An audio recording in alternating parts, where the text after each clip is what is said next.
Bien, vamos a abrir nuestras Biblias, vamos a la carta a los Hebreos. La semana pasada tuvimos un preciosísimo tema.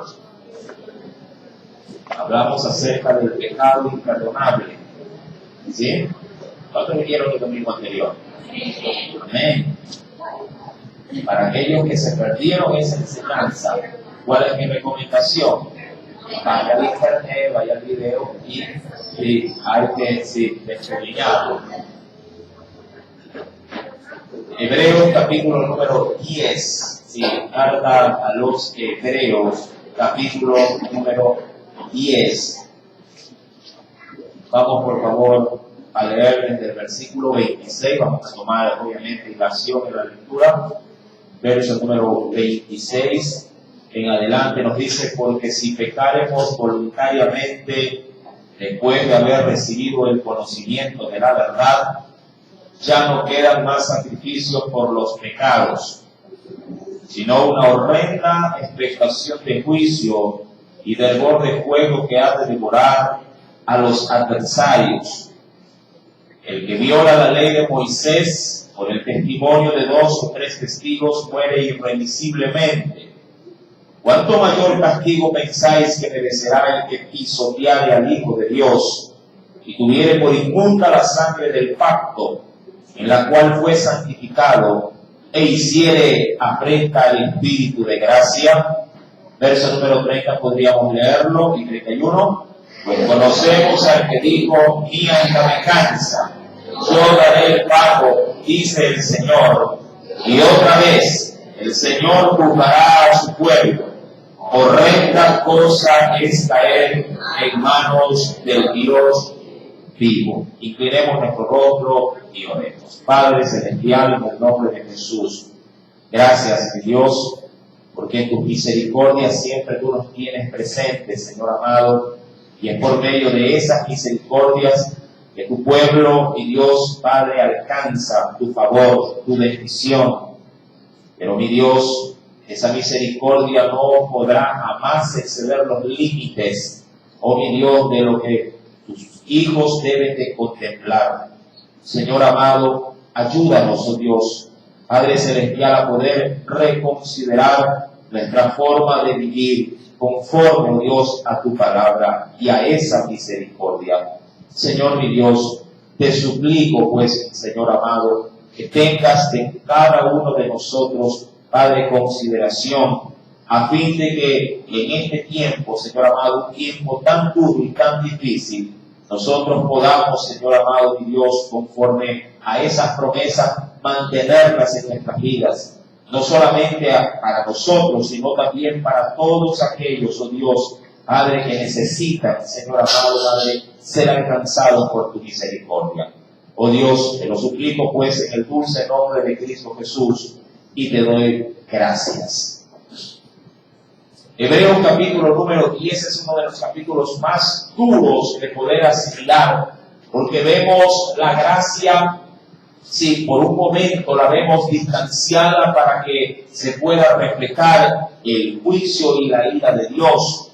Si de algo habla la Biblia por doquier, es acerca del amor que Él puede tener por la humanidad. Si bien es cierto, hay muchas profecías, muchas exclamaciones escatológicas a lo largo de muchos libros, entre ellos los profetas mayores considerados, sí, es que el juicio de Dios será único, será tajante, y no habrá quien lo pueda desvalorizar o lo pueda desplazar. El juicio de Dios va porque va. Ahora, en Hebreos capítulo número 10, en el verso 26, que ya de hecho lo estudiamos hasta el versículo número 29, y querido hermano, podríamos llegar a considerar que ese juicio en estos textos se concentra de manera muy especial en la iglesia. Por eso es que cuando leíamos en el versículo número 26, se nos dice que si pecaremos voluntariamente después de haber tenido el conocimiento de la verdad. Mi amado hermano, el pueblo cristiano, penosamente en tiempos actuales, peca deliberadamente. El conocimiento de Dios, yo creo que está por doquier. De hecho, se ha cumplido, creo yo, a más no poder, que Dios habría de derramar de su espíritu sobre toda carne. El evangelio ha sido predicado en todo el mundo. Muchos dirán, no, hermano, en tal región no. Puede ser no ahora, pero sí antes. Y querido hermano, el hecho de que, por ejemplo, solamente como para que usted pueda considerar mis palabras, vamos a suponer que en el Perú actualmente nadie haya predicado el evangelio. Mi amado hermano, y puede ser que tengamos mucha razón, solamente estoy tomando el caso como un ejemplo, podríamos decir de que sí, es verdad, nadie ha ido al Perú a evangelizar, y podríamos morir diciendo, sí, es verdad, allá nadie ha ido. Y si uno quisiera ser muy objetivo en este aspecto, alguien podría llegar a hacer un estudio y decir, hermano, discúlpeme, pero hay un error. En Perú sí se predicó. Y yo le diría, ¿cuándo? No ahora, pero sí hace 300 años atrás. Y usted dirá, pero eso fue hace 300 años atrás, ahora ya nadie. Sí, pero una vez que el evangelio se siembra en un lugar, es la responsabilidad de quien lo recibió hace 300 años atrás compartir a su descendencia el mensaje que en su debido momento fue recibido. Eso, amado hermano, deja obviamente al mundo entero al filo de la navaja. Deja al mundo entero sin la excusa de poder llegar a creer o pensar o decir de que a mí nadie me predicó el evangelio. Amado hermano, si hoy por hoy usted viaje a Europa, Europa fue la cuna del cristianismo. Ojo, la cuna del cristianismo. Sí, Corintios, mi amado hermano, que hasta, diríamos, Grecia, Italia, Roma, recibieron el manjar de Dios a través de los apóstoles de Jesús. Hoy por hoy, Europa es una nación corrompida, liberal, sí, y viviendo obviamente en una vida libertina, no quieren saber en la actualidad nada de Dios. ¿Qué podríamos decir? Allá no se ha predicado el evangelio. Allá se predicó y a más no poder. Esto deja obviamente en exposición de que el conocimiento de Dios ha sido divulgado por doquier. El problema, cuando ya avanzamos, mi querido hermano, si viene por favor al capítulo número 26, versículo número 30, dice el Señor, pues conocemos, y Pablo lo hace tan firme, tan práctico, conocemos al que ha dicho, es decir, la iglesia conoce al que ha dicho, mía es la venganza, yo daré el pago, dice el Señor, y otra vez, y mira cómo lo encamina a la iglesia. El Señor juzgará ¿a quién? A su pueblo. No hablando obviamente de toda la humanidad, que también habrá que juzgar, pero hablando de la iglesia como tal, el Señor la evaluará. El Señor le da, sí, al Señor le habremos de dar cuenta cómo sí estamos viviendo.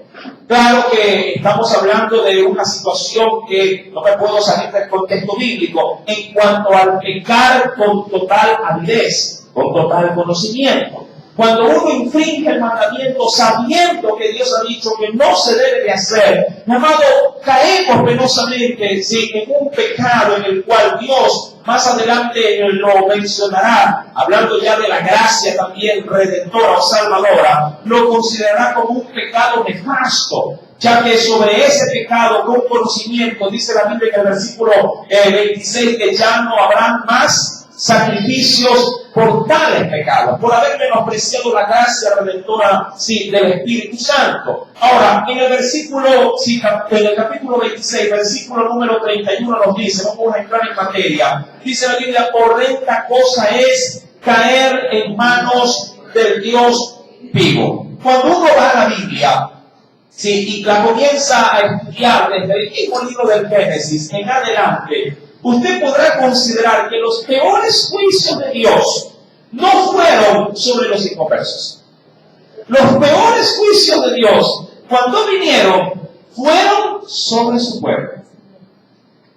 Amén. Usted podría decir podría decir para un inconverso, para alguien que no conoce del Señor, decir, Señor, que se abra la tierra y que se caiga. Penosamente, juicios como esos nunca fueron llevados a cabo sobre gente inconversa, sino sobre el propio pueblo de Dios. Juicios, mi amado hermano, donde a la verdad uno podría llegar a asimilar de que eso no se lo puede merecer. Sí, el pueblo de Israel, Dios con total, digamos, sin sentencia de juicio, sí manifestó los peores juicios para su propia nación. Fue a su nación, mi amado hermano, la que la hizo pasar, sí, por el cautiverio. A los hijos, sí, fueron, mi amado hermano, vendidos como esclavos. Sí, todos estos muchas veces vieron, mi amado hermano, si la muerte por falta de hambre, de comida, es decir, el hambre los consumía. Fuego, mi querido hermano, cayó también del cielo y también fue, digamos, sentenciado parte de ese mismo pueblo que tuvo que dejarlo todo. La misma generación de Noé era una generación, mi amado hermano, con todo conocimiento. De los lomos de Adán, sí salieron muchos hombres piadosos, pero que luego también se desviaron tras el error.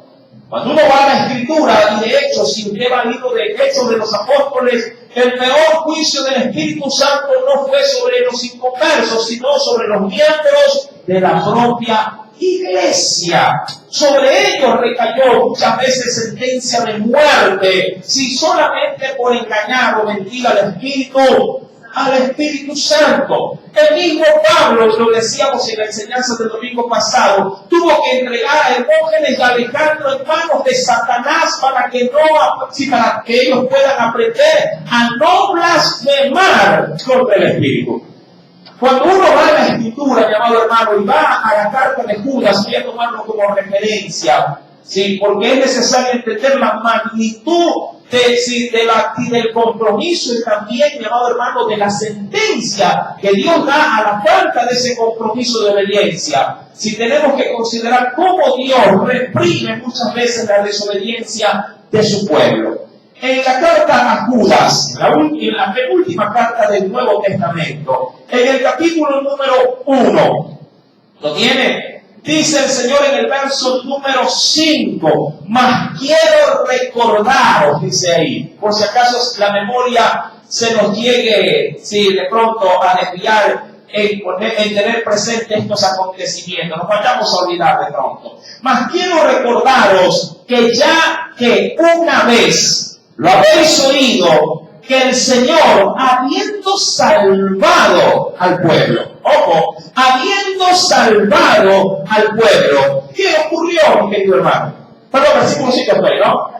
Sí, dice aquí, sacándolos pues, sí, de Egipto, salvado al pueblo, sacándolo de Egipto, después destruyó a todos los que no creyeron. La pregunta es que no creyeron en qué o en quién. ¿En qué? ¿En qué no creyeron? ¿En qué? En su palabra no creyeron. Ellos, todo este pueblo sabía que Dios existía. Eran, mi amado hermano, vivos testigos de la presencia de Dios. Pero ¿a quién no le creyeron? A su palabra. Tomaron, sí, el mandamiento, pero no lo pusieron por obra. Y Dios estimó eso como un acto de incredulidad. Y pago de la incredulidad vino la destrucción. Por incrédulos pagaron 40 años en el desierto. Yo les pregunto, ¿cuántos podrían aguantar una sentencia de Dios en 40 años? Aún en nuestras propias leyes, que son muy livianas, por así decirlo, si a alguien le da la pena máxima por un crimen grave, ¿de cuántos años estamos hablando? 26 años. Creo que en casos particulares hasta 32, me parece. Cuando hay agravante, 32. Mire, en casos ya, diríamos que exceden muchas veces el límite de lo que podría llegar a ser por conducta un ser humano. Hermano, Dios simplemente porque no le creyeron y decir a lo que Él le había prometido, vayan al parque, vayan a disfrutar. He preparado columpios, he preparado subibaja, he preparado montaña rusa. Vaya, disfruten de esa tierra que se las estoy dando. Ellos se pararon al pie de Canaán y ellos dijeron, no, pero hemos ocupado los columpios. Estoy transmitiendo. Porque de su baja hay niños grandotes, se parecen a gigantes. Como el muñeco de la serie de Doraemon. No, yo así no juego. y se volvieron otra vez a su casa, al desierto. Y dijo, no quieren salir a disfrutar. Si pese a que yo les estoy diciendo que lo hagan, tranquilos, se van a quedar en casa encerrados 40 años. Y nunca más volverán al parque. Pregunto, ¿quién castigaría hacia un hijo? ¿Quién podría decirle, mira, de por vida, o 40 años, si te tiene 20, 40 años te prohíbo de que no cantes frente al televisor? ¿Quién fuera tan severo como para poder decir, sin una sentencia semejante? Dirá cualquiera, este domingo, este fin de semana no ponte el televisor. Ay, el muchacho ya lo ve como eterno. 40 años sin internet. Ay, Señor, no, prefiero el desierto. Prefiero el desierto. La severidad, es lo que quiero resaltar, la severidad, mi amado hermano, es lo que hace ver a Dios en otra faceta. Caer en manos de un Dios vivo. La severidad es lo que hace ver a Dios en esta faceta.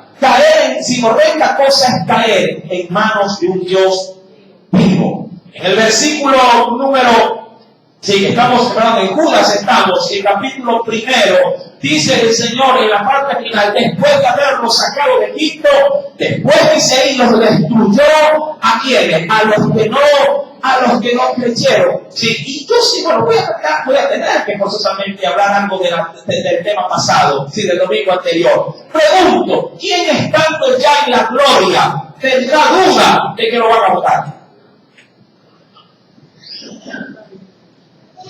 ¿Cuál es la aspiración del pueblo aquí en la tierra? ¿Ir a dónde? Al cielo. Y digo yo, y estando en el cielo, ¿quién podría decir, Señor, lo tengo todo, de aquí nadie me saca? ¿Qué dice el verso siguiente?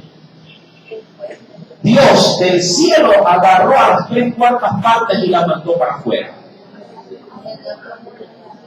A los ángeles que no guardaron, mire, en el cielo están, no guardaron su dignidad, sino que abandonaron su propia morada. ¿Qué hizo Dios por su parte? No quieren vivir conmigo, no les gusta como gobierno, no les parece la forma en la que yo los trato, no hay problema, se quieren ir, váyanse, pero a prisiones de oscuridad. ¿Me explico? Quieren irse, váyanse a prisiones de oscuridad. Y dice la Biblia en el versículo número 6, los que guardaron bajo oscuridad en prisiones eternas para ir al juicio. Y yo hice esta reflexión el domingo anterior. Ningún solo ángel, luego de ser convencido por Satanás, por Lucifer, ningún solo ángel pensó que luego de aliarse con él, Satanás, iban a ir a la prisión. Ninguno asoció eso. Porque si así hubiese sido, ninguno se hubiera revelado. Yo le pregunto, si usted supiese que al irse de casa va a ir a la cárcel, ¿cuántos tomaron la decisión de irse de la casa? Nadie. Ni un solo hijo podría decir, papá, me voy. Y oye, pero vas a la cárcel de qué? No, me quedo. ¿Y qué? ¿No te vas a ir? No, me quedo. Me escuchaste mal. Me quedo. Ya. Porque no te tiene la seguridad, obviamente, de que va a ir a divertirse, sino de que va a ir a qué cosa. Va a ir a la casa. Todos los ángeles que desde el momento en que se dejaron convencer por Satanás, automáticamente ellos pensaron que iban a ir a un estilo de vida superior, mejor, los iban a tratar mejor que Dios. Amado, y al asociarse con él, apenas salieron del cielo, mire, en la seguridad del cielo, en la eternidad del cielo, Dios inmediatamente los cogió y los pasó. Una vez que pusieron fuera el pie, el Señor los cogió y los mandó a la prisión eterna. Están ahí hasta la presente fecha. Amén. Y solo les van a abrir la puerta para ser juzgados. Es decir, que están en prisión preventiva. Mientras el juicio está en pleno desarrollo, mientras la recopilación de información está en pleno desarrollo. Y oh sorpresa, cuando salgan serán sentenciados para ir al lago de fuego y azufre. Vemos a Dios en una faceta que de pronto la gente no lo quiere reconocer. Vemos a un Dios, sí, denominado como fuego consumidor. Y bajo ese marco referencial de Dios, del cual es necesario también tomarlo, si es necesario ver en Dios sus dos lados de la moneda, no solamente como ese Dios tan bueno, ese Dios tan, tan abierto a la gracia para con el pecador, para con aquel que de pronto por ignorancia hace lo que hace. Vemos también a un Dios, por otra parte, que es todo enérgico, todo severo, todo duro, cuando quien peca lo hace con total conocimiento. Para con él ya no hay contemplación, para con él ya no hay trance. David pecó con conocimiento y para él no fue la regla, la excepción. A él se lo trató con mucha severidad. La muerte de un hijo tuvo que pagar sangre por sangre, la sangre de Urías por la sangre del hijo de Betsabé. Amén. La ley estaba en su apogeo, era ojo por ojo. Y Dios, a diferencia de quitarle la vida a David, se la quitó en su severidad a un inocente. ¿A quién se la quitó? A un niño. Usted dirá, Señor, ¿y qué culpa tenía el niño? No me interesa, así yo cobro mis facturas. ¿Me explico? Esa es la faceta de un Dios vivo. Viendo a Dios bajo este panorama, dirá cualquier hermano, aquí hay que cuidar la salvación, como Pablo sí lo dijo. Aquí hay que cuidar la salvación con temor y con temblor. Bajo esa marquesina, mi amado hermano, dice pues la Biblia, en el mismo libro de la carta de Judas, luego si avanzo un poquito más allá, mira lo que dice en el versículo 12, Pablo luego de que da las marcas de referencia de cómo Dios puede llegar a ser en su severidad. Sí, en cuanto obviamente al castigo que va a implementar. En el verso 12, mira cómo Dios nos alerta y nos dice, estas son manchas en vuestros ágapes, es decir, en vuestros ropajes que deben de ser blancos, sí, que comiendo impúdicamente con vosotros, es decir, con la iglesia, hablando de cuando hay mezcla o alianza entre gente pagana y gente cristiana. Dice acá, comiendo entre vosotros impúdicamente, que con vosotros se apacientan a sí mismos, es decir, está todo bien, no hay problema. Y dice, son nubes sin agua, llevadas de acá para allá por los vientos, árboles otoñales sin fruto, 2 veces, bajo la óptica de Dios, son 2 veces muertos y desarraigados. Dice más adelante, mi querido hermano, por si hablando de esto, obviamente de este tema, en el mismo libro de Judas, en la parte final nos dice, en el versículo 22 y 23, verso 22 y 23, a algunos que dudan, mira que habla de la iglesia, porque en la iglesia puede haber mucha gente en esta condición, a algunos que dudan, convencerlos. Y eso obviamente no con argumento personal, sino con palabras del Señor. A otros salvar, arrebatándolos del fuego, y de otros tener misericordia con temor, aborreciendo aún la ropa contaminada por su carne. Y dirá cualquiera, pero es su carne, ya no me contamina. Y Dios dice, sí, es verdad, ya no te contamina sí, cuando estás en mi camino. Pero cuando andas loco, cuando andas dando, cuando andas con un pie aquí y otro allá, estás tan expuesto a pecar aún si en la asociación que puedas tener con una persona no creyente. Todo lo que puede exponer cuando mi vida no está, si diríamos, en el lineamiento que Dios quiere que esté. Ahora, volviendo por favor, porque era necesario de pronto dar estas referencias que bien también fueron citadas la semana pasada. Cuando volvemos a la carta a los Hebreos, en el capítulo número 10, verso número 32, Pablo, si tomará, mi amado hermano, la memoria, ¿sí? Para ponernos, digamos, al día, ¿sí? Para con el Señor en este tema. Dice, pero traed, ¿sí?, a la memoria los días pasados, ¿sí? Ahora, ¿es bueno recordar el pasado? Sí y no.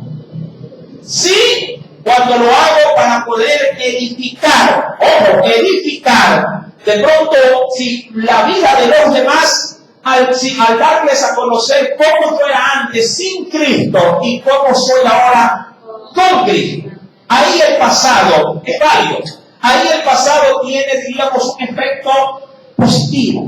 Pero cuando mi mente se queda en el pasado, suspirando por aquello que perdí, sin valorar por lo que ahora tengo, entonces mis recuerdos son un problema.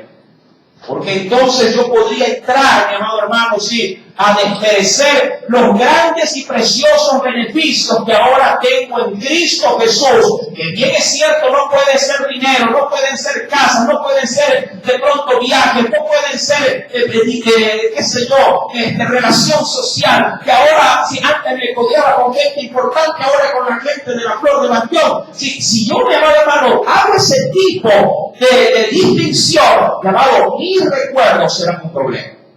Uno antes comía rico, ahora bueno, es verdad, el Señor me mantiene ahí con arroz, con frito, pero bueno, ya, ¿qué más me quiere? Igual Dios me ha dicho que con eso debo de conformarme.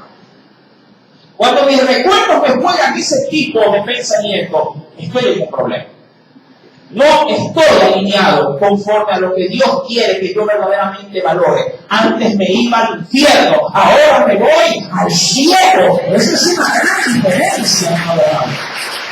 La vida llega, pero al cielo. Ahora puede ser medio de nada, pero con la seguridad que voy a estar en la gloria de Dios.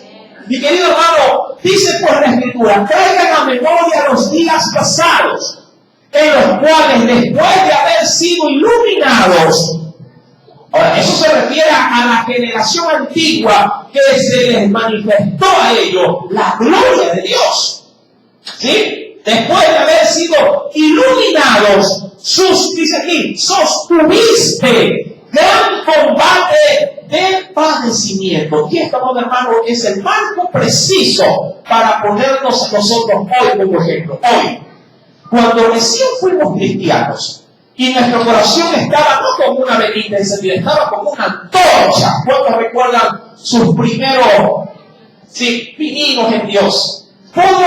Y de hecho, cuando uno recién viene a Jesús, casi de la Biblia no sabe mucho. Pero hay algo que supera el conocimiento: el fervor de mi vida cristiana al inicio.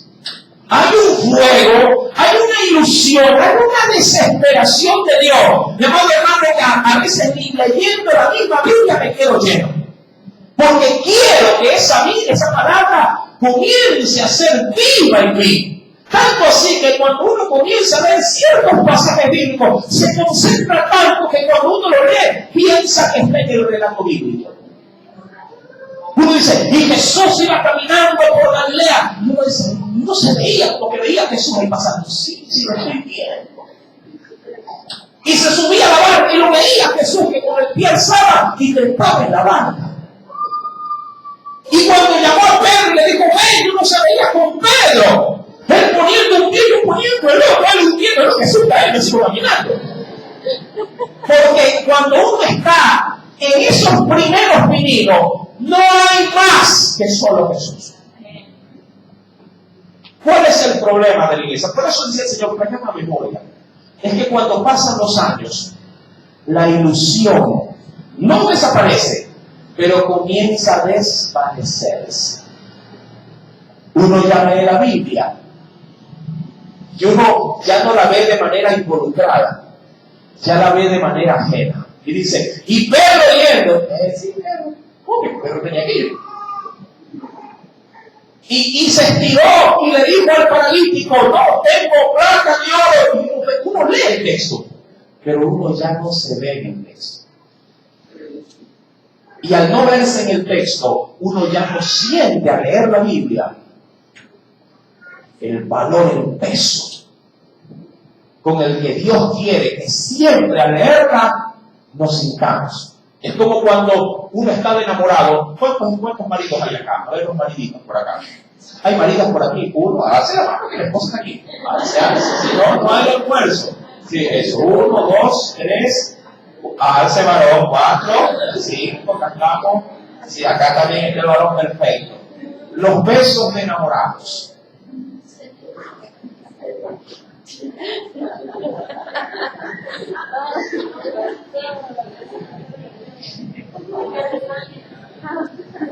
Manolita también está aquí, ¿no? Hermano, qué ilusión, qué anhelo. Se acercaba como desaforado.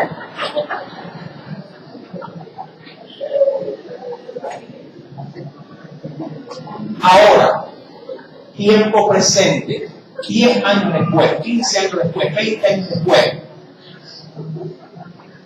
le digamos así, no quiero usar una palabra, la reemplazo por otra. Bueno, la palabra no es mala, pero ¿siente la misma excitación?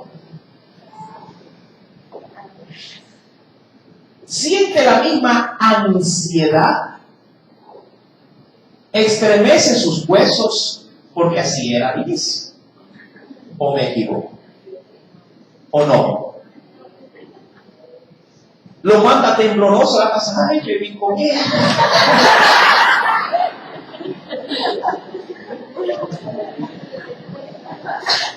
Siente lo mismo. Ese es el mejor ejemplo para pasarlo a su relación con Dios. Siente lo mismo que sintió al inicio. Siente lo mismo. Escanéese, por favor. Siente lo mismo al servirle hoy. Siente lo mismo al poder tener presente en su corazón quién es su dueño, quién es su esposo, quién es su Dios. Siente, amado hermano, lo mismo. Dice la Escritura, versículo número, por eso es que esta palabra, amado hermano, cada texto, cada versículo, no viene a renglón seguido por pura coincidencia. Esto viene, amado hermano, tal cual como Dios sabe que se lo necesita escuchar. Amén. A veces decimos, ¿pero por qué hablan acerca de la memoria? Están hablando del juicio de Dios. ¿Por qué ahora hablan de las cosas que un día logramos experimentar? Por eso. Dios sabe, amado hermano, Dios sabe, reconociendo a su pueblo, a cada uno de nosotros, en qué condición le conocimos. Unos más enamorados, otros menos enamorados de Dios, pero todos al fin enamorados. Porque hay unos que aprenden a amar a Dios en el proceso, ¿verdad? Hay unos que vienen al Señor así, Señor, así, oiga, pero he comenzado como que a amar al Señor en el proceso. Hay otros que no, de cajón. Desde el primer día que sintieron la presencia de Dios, mira, se desmayaron, se derritieron, pero él es mi esposo, ¿qué marido? Él es mi marido. ¿Qué hijo? Mira, él es como que si fuese el hijo que yo tanto anhelaba. Quiero, amado hermano, que usted considere que hagan, como lo dice el verso, hagan memoria. ¿Se recuerdan? Dice la Biblia, traed a la memoria los días pasados, en los cuales después de haber sido, ¿qué trajo Dios a tu vida? Luz. Después de haber sido iluminados, porque fue como estabas tan enamorado, sostuviste con gran combate los padecimientos, es decir, los soportaste, porque estás enamorado, pues hijo. Cuando uno está enamorado, el papá dice, no vas. Y el muchacho se sale. Está como perrito en celo. ¿Por qué? Está enamorado. Yo me recuerdo, mi esposa no lo sabe, pero váyase arriba, pero un día me cité a las 3 de la mañana. Sí, 3 de la mañana. Hermano, ese día no dormí. Porque yo dije, si pego un ojo, yo me conozco. Yo me duermo, me levanto a las 10. Digo, hago un esfuerzo. Y a las 3 de la mañana me cité y me paré en la esquina. esperando que salga. Hasta ahí nomás. Y después se me cuenta, si no, no muere. ¿A dónde te empuja el amor? A hacer cosas, sí, que amado hermano, que a veces al inicio puede ser sin sentido, sin razón alguna, pero lo haces porque te motivó algo que está ahí en tu corazón. Sí, el amor. Cuando uno está enamorado de Dios, amado hermano, llora. Cuando uno está enamorado de Dios, pelea. Cuando uno está enamorado de Dios, no hay limitación, no hay excusa, no hay pared. Yo me paro y digo, no, hoy tengo cita con Dios, pero vamos, no, yo tengo cita con Dios. ¿Por qué? Y la gente no lo entiende, porque ellos no están enamorados de Cristo. El que no está enamorado de Cristo dice, vamos. El que está enamorado de Dios, no, yo me quedo. El que no está enamorado de Cristo dice, vamos a dormir, no, yo me desvelo hoy día. Estoy enamorado de mi Dios. ¿Tienes eso? Se te está desvaneciendo. Trae a la memoria. Acuérdate cuando Dios dio su luz a tu corazón. Y dice la Biblia, sostuviste, porque estabas iluminado, sostuvisteis gran combate de padecimiento y peleaba. Antes te decían la iglesia o esto, ya no, la iglesia. Había problemas, había resistencia, había muchas cosas, pero tú no. El Señor, es el Señor. Cuando la llama comienza, el gas comienza a salir y el tanque comienza a vaciarse. ¿Qué es más fácil cargar? ¿Un cilindro vacío o un cilindro lleno?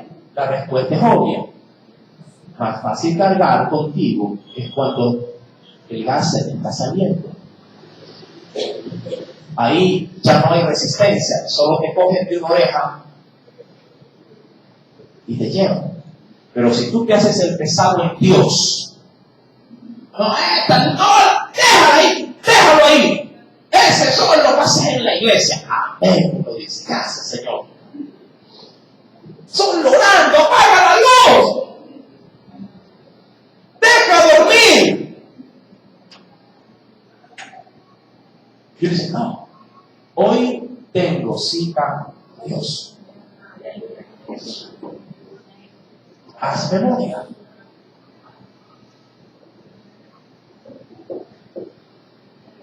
Por una parte, dice el 33, ciertamente con vituperios, así era el inicio, con vituperios y tribulaciones fuisteis hecho, ¿qué cosa?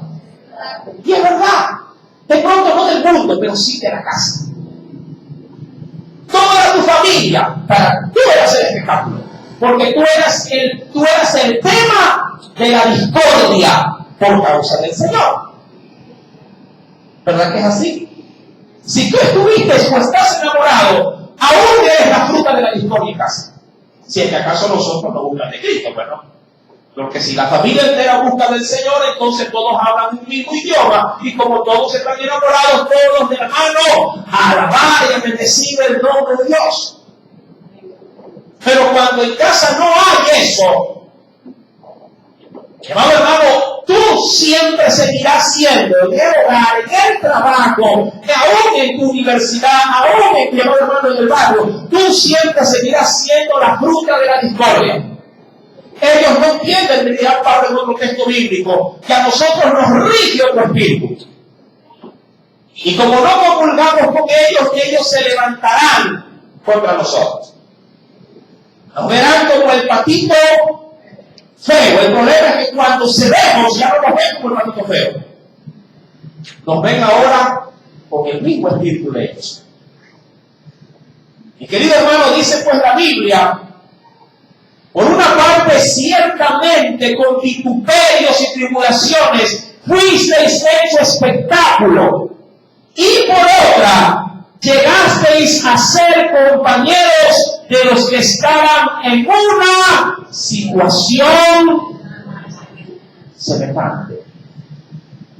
Ven conmigo a la Biblia, por favor. Veamos un pasaje paralelo.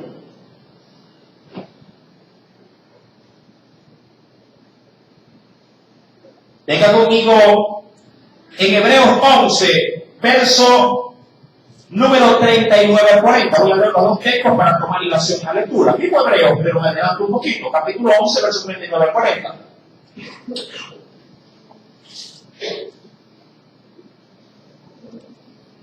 ¿Lo tienen?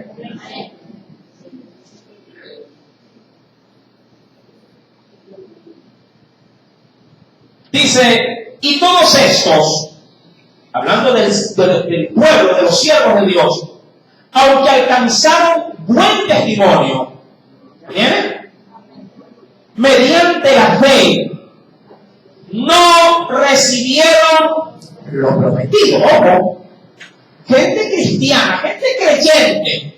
Amado hermano, ¿usted sabe cuánta gente cristiana ha existido desde que Cristo murió o desde que Cristo predicó el Evangelio hasta la fecha? ¿Ustedes saben cuánta gente ha recibido a Jesús? ¿Tiene un estimado por lo menos? ¿De cuánta gente? Yo les puedo decir con total seguridad que toda la gente que ha conocido del Señor desde que Cristo vino a esta tierra hasta la fecha y que ya no está con nosotros, supera enormemente al triple de todos los cristianos que hoy por hoy hay en el mundo. Y todos ellos están muertos.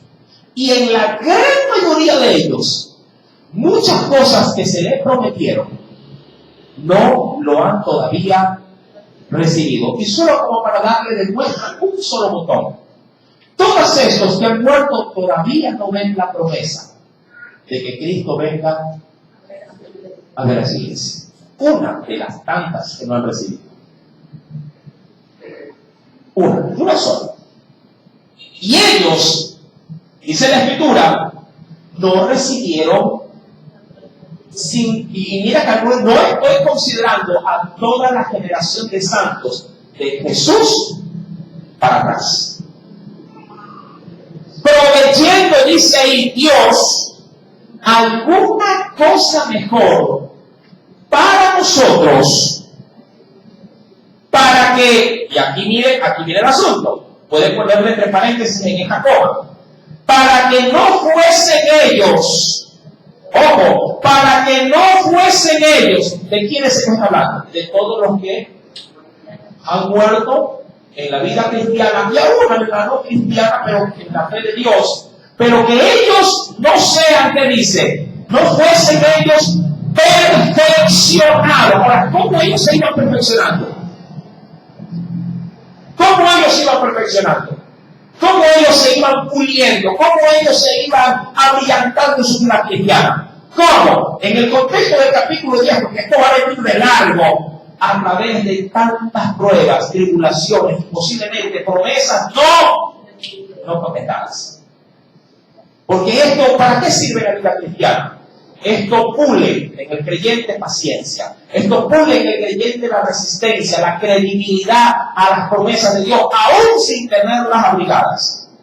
Y ellos, al igual que nosotros, dice la Biblia, tuviesen que pasar por este proceso para no ser, dice la Biblia, ellos perfeccionados aparte de nosotros. Es decir, todo el combo de males y también de beneficios que ellos obtuvieron, también lo tenemos que pasar.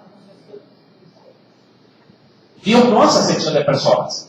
Dios trata de igual manera a la iglesia primitiva como tiene que tratar a la iglesia moderna.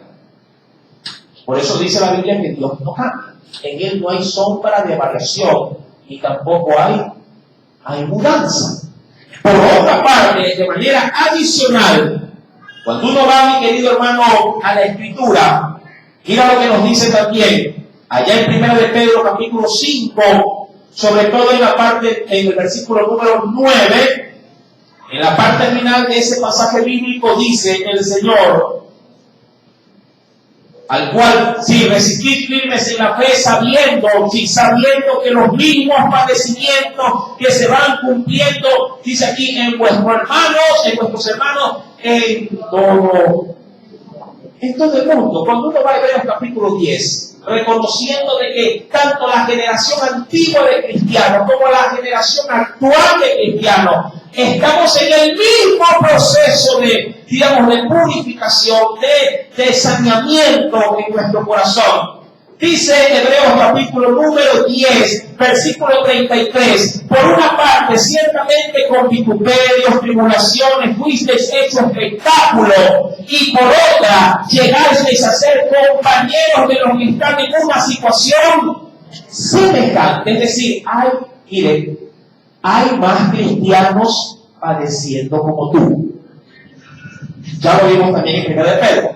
Ojo, hay más cristianos padeciendo como tú. ¿Qué es lo que Dios está básicamente diciéndome en este verso 33? Tranquilo, este problema no solamente lo tienes tú, lo tiene también fulano, lo tiene sutano. Y muchos dirán, ¿y eso en qué me consuela? En que sutano, fulano y mengano se mantiene al pie del cañón conmigo, sigue estando enamorado de mí. ¿Y tú? En eso, Dios me dice, los mismos padecimientos, dice acá, se van cumpliendo, hasta lo decía Pedro, pero acá en Hebreos dice, sois compañeros de los que están en una situación semejante. Tú has abortado tranquilo, hay otro hermano cristiano que también, una hermana cristiana, que abortó. Tu papá te está diciendo, lárgate de la casa, tranquila. En la China hay otra hermana cristiana que también la está botando de la casa. ¿Me explico? Tu marido te engañó, tranquila. Acá también hay otra hermana que el marido la está engañando. Hablando de hermanos cristianos. Y no solo en las cosas malas, también en las cosas buenas. También en las cosas buenas. Porque en Dios saboreamos las dos caras de la moneda. El problema es que el corazón debe seguir tiernamente enamorado de Cristo. Dice la Escritura en el versículo 34, porque de los presos, miren lo que es la Escritura. Claro, en esto pasa cuando el amor en Dios está encendido. Es que cuando está encendido, uno no solamente sale a evangelizar y uno no cumple el horario. Uno dice que no, el pastor dijo hasta las 12 no va a decir los demás. Y el que está con el fuego encendido dice 12. Esa es una referencia a lo que dijo el pastor, ¿verdad? El que está enamorado del Señor dice, pastor, ¿quiere vivir? No tengo. Ay, sí, yo me voy. El que está enamorado de Cristo va a la librería, mete la mano al bolsillo y dice, vete a docena de Biblias, estoy evangelizando. Si en la iglesia no hay, no importa, el Señor te ha bendecido y estos hoy por hoy no se va para la cola, no se va para la recarga del teléfono. Esto voy a invertir en el reino de los cielos. Estoy enamorado de Cristo y de su obra también.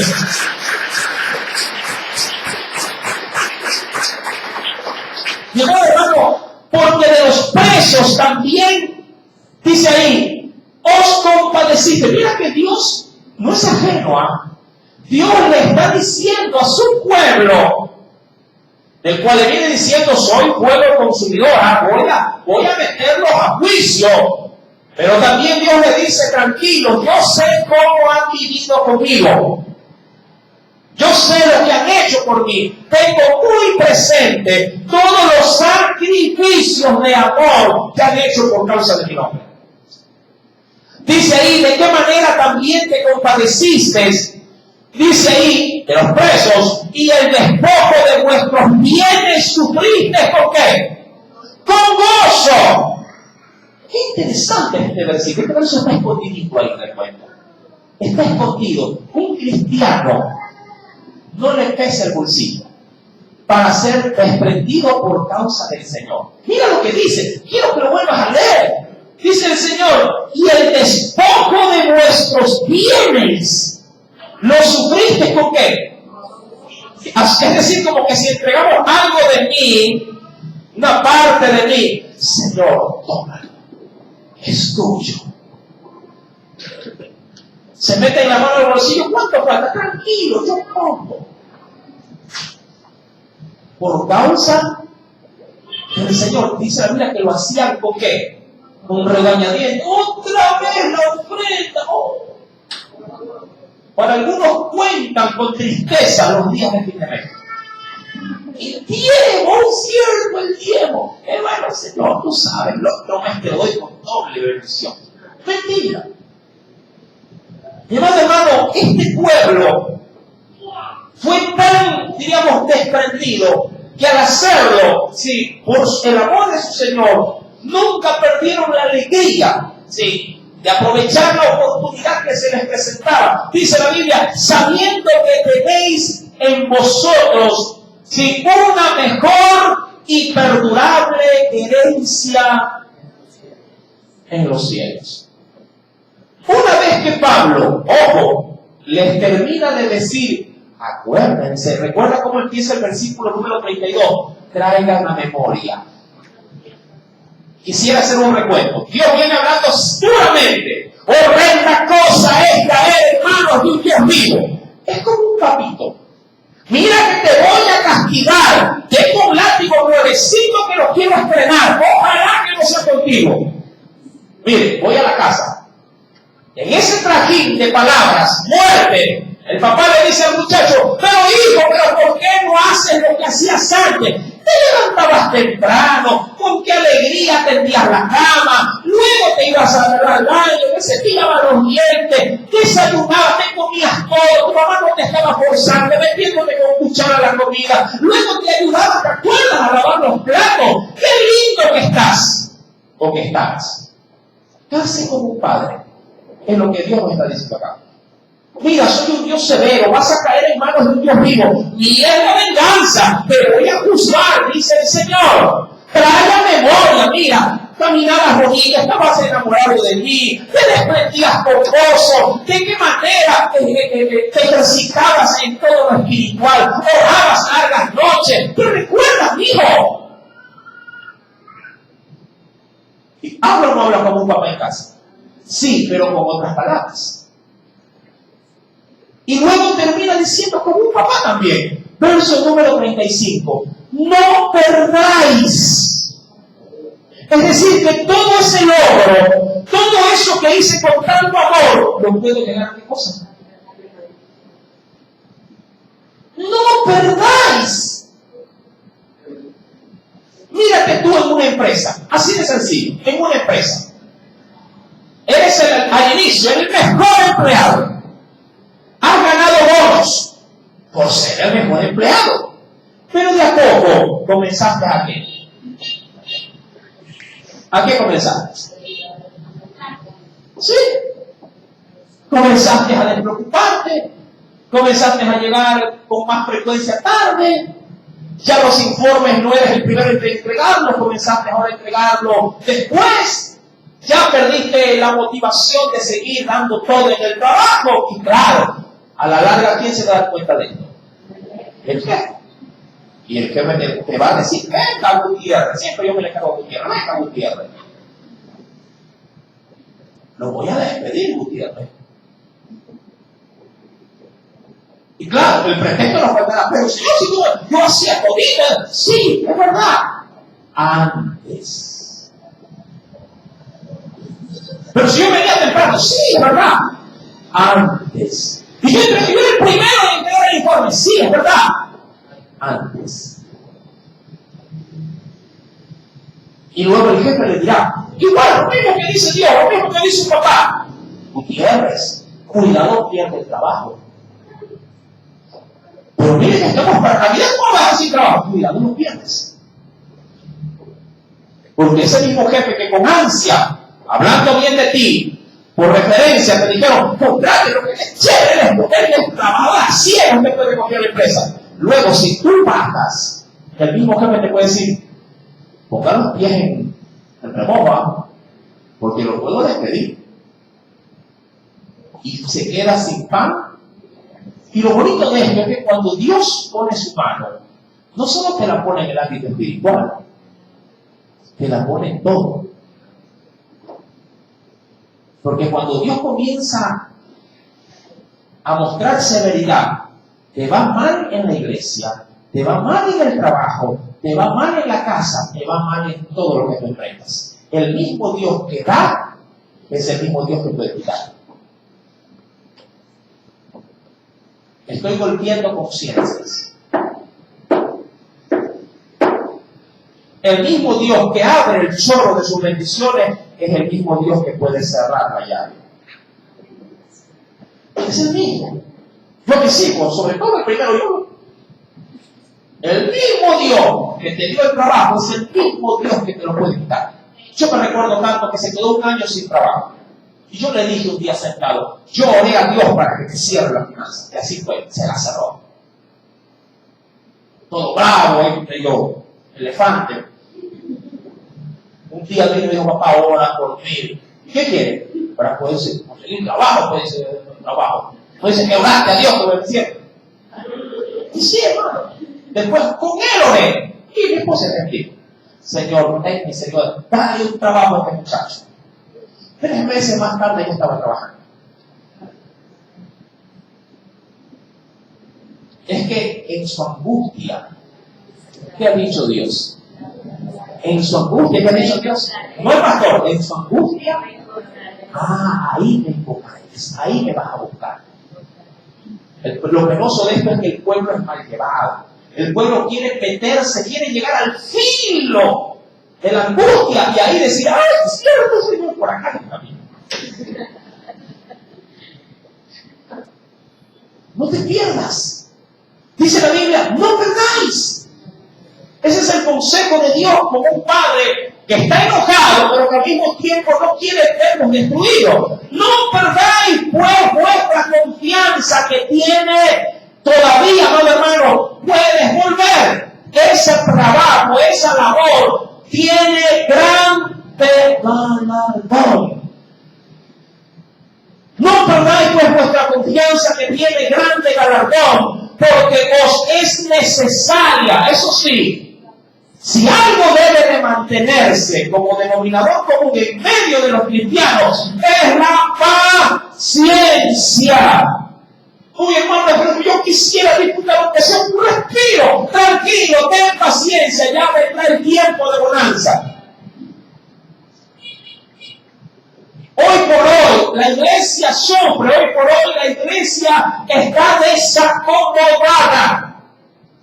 ¿Quién te dijo a ti? Tú que predicas, tú que sales con un pasaje bíblico allá afuera a predicar a la gente. ¿Quién te ha dicho a ti que en Cristo la vida se nos iba a arreglar?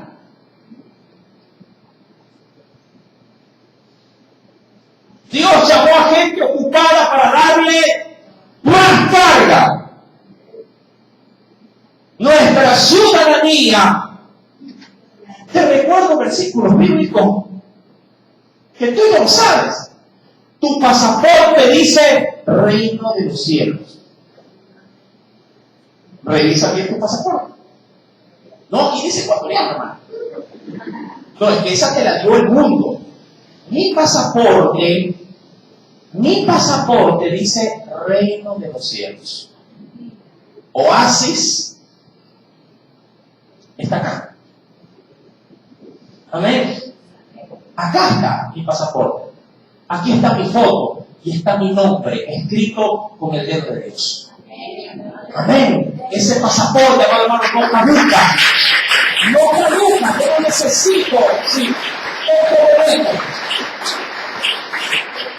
Ese es mi pasaporte. Y hoy por hoy, para poder llegar allá, en esta tierra, Jesús me lo ha dicho, me lo ha mencionado, por eso me lo anticipó. En el mundo tendréis aflicción. Si un creyente no está penosamente en aflicciones, es como que se ha quedado encajado en este mundo. El mundo ama a los suyos. Y el mundo desecha a los que no son suyos. Y querido hermano, porque os es necesaria la paciencia para que habiendo hecho la voluntad de Dios, es decir, primero trabajas y luego obtienes la promesa. ¿Sí? Primero luchas Primero padeces, primero haces la voluntad de Dios y luego viene la... Esto es una regla general. Primero se trabaja y después se cobra. El problema es que el pueblo está desesperado más por la paga. Y como en la obra de Dios, si lo quiero poner en un símbolo de dólares, no es pagada. Aquí por lo menos es, y si él lo es muy limitada, el pueblo de Dios se enfoca en lo material. Se enfoca en su deleite, se enfoca en sus propios beneficios. No sé, pero yo nunca vi a Jesús de vacaciones. ¿Cuántos vieron a Jesús en la Biblia de vacaciones? Pasaje bíblico, por favor. Jesús pegándose unas canitas al aire. Señor, muchacho, tranquilo, ya vengo. ¿Ah? Ahora que en su descanso, ¿cómo veía usted a Jesús? Orando. Voy a descansar tranquilo. ¿Qué vas a hacer, Señor? Voy a orar. Ahí están mis fuerzas. No digo que no que se quedaba dormido, pero él se quedaba dormido, mi amado hermano, mientras llegaba de un punto a otro para seguir haciendo la voluntad de Dios. Jesús no estaba predicando, hermano, Dios lo bendiga. Jesús, no. Todo tenía su tiempo. Hoy por hoy, mi amado hermano, el Señor nos ha dicho, no pierdan, el galardón. Tengan paciencia, dice, para que habiendo hecho la voluntad de Dios, obtengáis la promesa. Porque, y mira, esto me encanta, porque esto va tan ligadito, va tan cerca, que Jesús lo hace ver como algo tan sencillo. Porque a veces lo vemos complicado. Y mira lo que dice el Señor, porque aún un poquito, ¿verdad?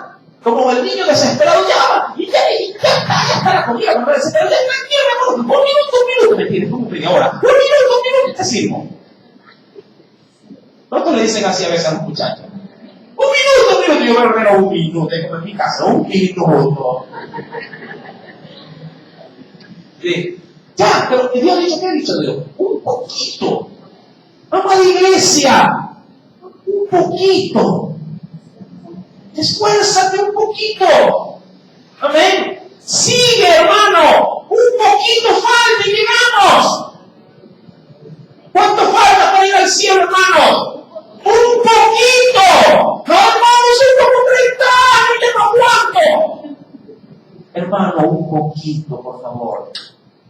Falta un poquito. La orilla ya se ve. Falta un poquito. ¿Para qué te das la vuelta y sigues metiéndote en el mar si ya la orilla ya se ve? Sigue trabajando, sigue, amado hermano, luchando, sigue peleando. Falta un poquito. ¿Cuánto falta? Ese va a ser el tema en este libro. Ya salió. Un poquito. Falta un poquito. ¿Cuánto falta? Un poquito. Porque aún un poquito. Y el que ha de venir, va a venir. Y no tardará. Y salió este texto al cual quería llegar. Mas el justo vivirá por fe.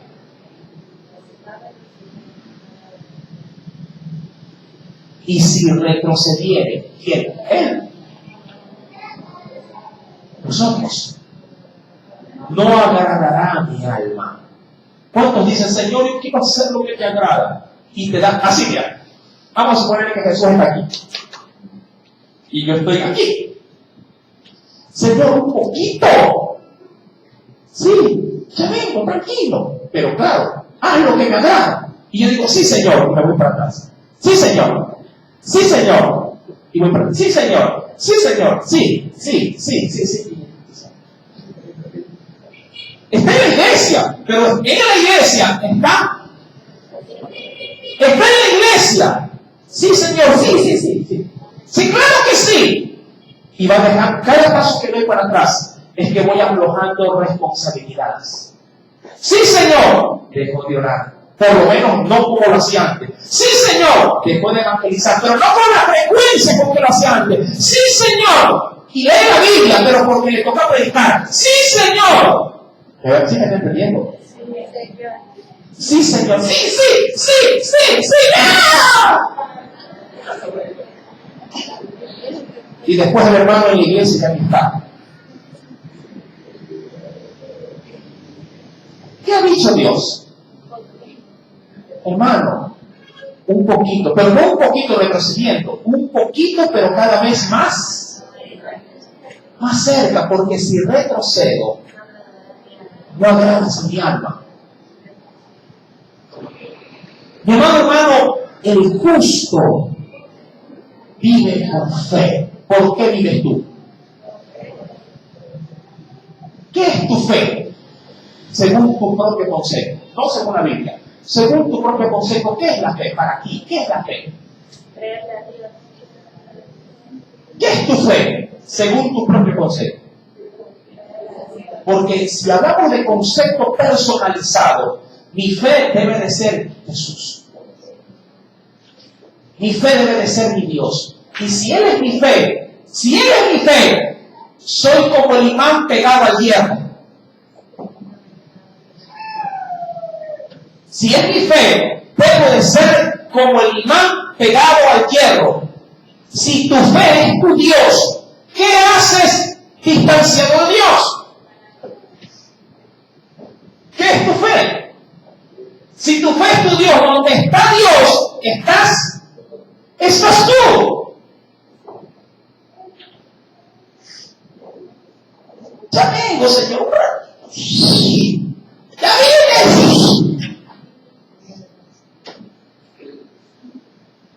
Esa es tu fe. Así empezaste, por lo menos dímelo tú. Así empezaste tu vida cristiana.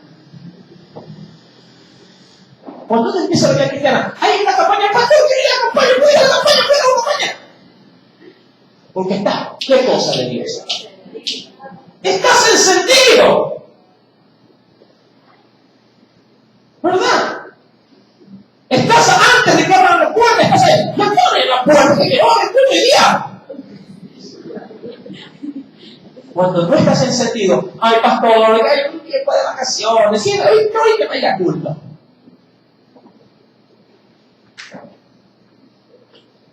Un poquito. Esfuérzate un poquito. Búscalo un poquito más. Si retrocedieres, no agradas a mi alma. ¿Sí? Pregúntale a un marido o una esposa. Ella siente cuando tú te alejas de ella. Viven en el mismo techo, pero ella siente que tú te estás apartando de ella. Están en la misma casa y dice, oye, ya no conversamos, ya no me tomas en cuenta. Estás ahí, pero no me miras a mí, miras al televisor. ¿Verdad? Oye, pero párame bola. Y están viviendo en el mismo, estamos dentro de la misma iglesia. Y dice el Señor, si retrocedieres, no agradarás a mi alma. Y mira, Pablo, guiado por el Espíritu Santo, dice, pero nosotros no somos de los que retroceden. Y mira, este es el fin, ¿ah? Porque los que retroceden, ¿dónde nos ha metido Pablo a los que retroceden? Los que retroceden van ¿para dónde? Para perdición. Sino de los que tienen fe para que su alma esté, ¿qué cosa? Preservada. Pregunto, si quiero comparar la vida espiritual con un congelador, mira, dejo el fuego a un lado, con un congelador, y tú eres como iglesia, pedazo de una carne ya fileteada. Si estás en la fe del Hijo de Dios, ¿dónde debes estar? Para que tu carne, tu filete, Si yo digo, Señor, te busco y me abro un poquito más del congelador, dirá, sí, todavía está helado, ¿verdad? Pero si llega un momento que el congelador está aquí y yo ya me pongo acá, me mantengo. Mi carne comienza a sudar, ¿verdad? Comienza a deshidratarse. Y la carne se comienza a poner, ¿qué cosa? Blandita y también media verdosa.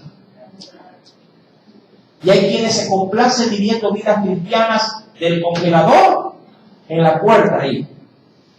Sí, me llega frío, pero no está congelado. Tu carne se está de a poco descomponiendo. Así se podrá servir. Así se podrá agradar a Dios. No. Dios dice, métete, porque tu alma tiene que estar en mí, preservada. Amén. Amado hermano, un poquito. Falta un poquito. Pero mientras dura ese poquito, mi vida debe estar lo más, pero lo más conectada con mi Dios. Amén. Gloria a Jesús. Hagámoslo a Dios una muy fuerte. Nosotros no somos de los que retroceden para perdición, sino de los que tienen fe para preservación del alma. Versículo bíblico a memorizar. Se lo tomo el próximo. Amén. Hay otros que dicen, no, mejor un poquito. No, este es un versículo. Oremos al Espíritu Santo. Padre Celestial, te agradezco, Señor, en esta mañana, tu Santo Espíritu